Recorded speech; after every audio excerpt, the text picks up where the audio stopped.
All right, so in this video, this is part 3 of Giselle's out of molt or end of molt training to get her back in the field and hunting again. And I just, in the Muse, picked her up with a tidbit and got her weighed before I brought her out here and attached her to the creance like I'm doing now, the safety line for training. That way I have an idea of her weight. And she was in the high 800s, 880 to 890.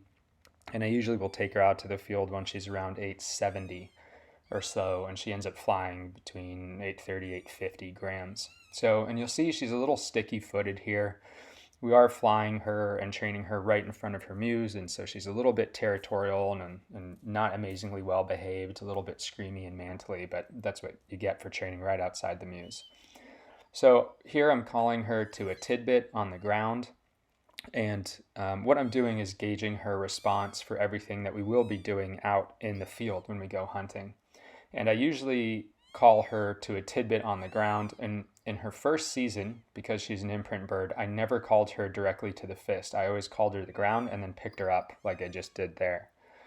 And that was really helpful in avoiding fist aggression in the first year. Now, being that this is her 5th season and she knows what the game is, she knows that we're hunting.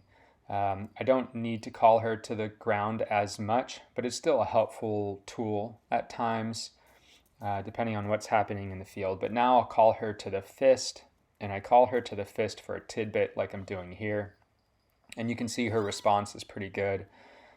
This is only a 30 or 40 foot distance approximately, but again, because it's her 5th season, I don't really have to take her out into the field and do, long distance flights on creance and all that. I kind of know how she's going to respond, and she knows her hunting fields. And so she kind of gets right into the rhythm once we get out there. So when I call her to the fist for food, it's always a tidbit, never more than that. And so she's not looking for more food on the fist. It's a small, pinky nail sized tidbit, and that's all she ever gets on the fist. And that helps me avoid aggression because she's not getting big meals on the fist. I think now in her 5th season, I could spend more time feeding her on the fist, or I could feed her larger amounts on the fist.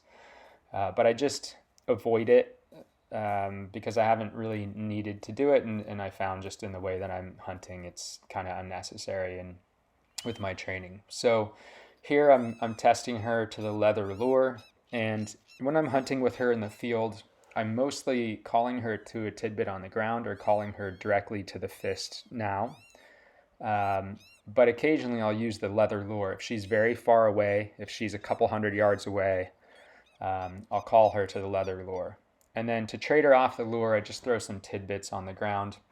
And the reason I do this sort of loosely is because there's nothing large for her to mantle over or to get possessive about. You can see she finished the tidbits and now she's a little upset that the food disappeared so quickly and acting out just a little bit. But it makes the transfer off the lure easily. And I only ever attached food to the lure in her first season when I was calling her. But from her second year on to now, when I call her to the lure, I don't feed her on the lure. I call her to the lure and I just throw a tidbit off to the side. And whenever I pick her up off the ground, I never use food. It just keeps things smooth for me. Again, this is not necessarily the best way to do everything or the only way to do everything. It's just the way that I had done it. And my biggest fear in her first season, being a full imprint, fed every piece of food by hand initially, was aggression, and so I wanted to avoid that at all costs.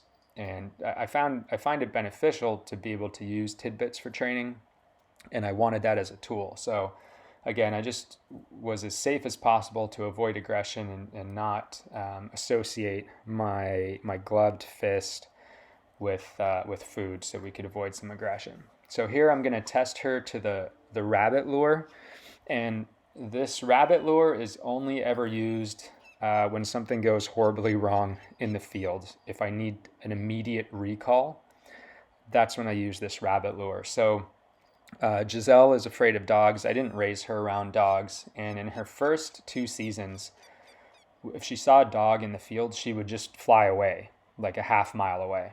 And so if some random person ended up in a field we were hunting with a dog, I would call her to this rabbit lure. And you can see what I just did there in the video is I traded her to her magic carpet, and there's a mouse that's just clipped on with metal clips to the magic carpet, and very smooth transition. She's used to this, and I don't put food on the lure.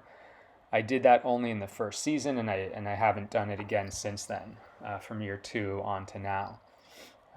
In the first season also, I did use that rabbit lure to give her a hunting sight picture, to imprint her on sort of the shape of a rabbit. And I used the remote control car to build her confidence and to teach her how to chase it, because this was, during the summer months, and it was hot, and the rabbit hunting season wasn't open. And I find the remote control car to work very well when you're dragging a lure for both exercise and hunting sight picture. So here I've put a mouse over to transfer her off, same thing. I just held down the magic carpet so she didn't try to drag it with her. And then I transfer her off the magic carpet, put the magic carpet away, and then I'll be able to pick her up off the ground when she's done with the mouse. Now the magic carpet is, for me, it's a piece of plywood with a little bit of astroturf on top, and then a metal clip attached to it, so I can just attach her food to it. And what I'm doing here is I'm baiting her giant hood, her crate, with a tidbit of food, so she'll go in there easily. And when I come back to her, I'm kind of going to mess with her a little bit and just walk around her a little bit, and just get her used to me being around her while she's eating again. And I'll wait until she's completely done with her food and there's no other food around her, and she'll come up to the fist when she's ready. And in this way, I'm not rushing things. I try to do this when she does make a kill in the field, when she kills a rabbit. I go up to it and I will help her dispatch it, and then I kind of just move really slow. I let her take her time to pluck it and maybe break in as I'm getting the magic carpet ready to transfer her off. And you'll see I'll just kind of put up my fist, and when she's ready, she'll come to the fist, and then we'll end the session there, and I'll put her in the crate. And I just want to comment again on that rabbit lure. I did find that very helpful in her early training when she was a young bird, and we were getting to the stage where she was learning how to fly and starting to learn how to hunt. The remote controlled car was just a lot easier for me than using a lure machine, because there's no setup required. Basically, you just tie on the rabbit lure to the remote control car, and you can, right outside your car, you can drive it and go. So you see that she jumped to the fist when she was ready, and then I'm going to work on taking off the creance over here. I was fumbling around with it a little bit for some reason, and then I'll put her in the crate and show you the mews that I had an opportunity to clean. And you'll see that when I put her in the mews, in this scenario, I did put a tidbit on her perch, but in the future I won't do that, because I don't, again, want to associate her mews with food and getting fed and too much training. So again, I did it initially, but I won't do that again. So you can see here she'll jump out of the crate, and then at this point I just grab the crate and head out, and then we're all done with our training session. So after this, seeing Giselle's response, she's definitely ready to get in the field and start hunting, and those will be the next videos that will be following. Thanks again for watching.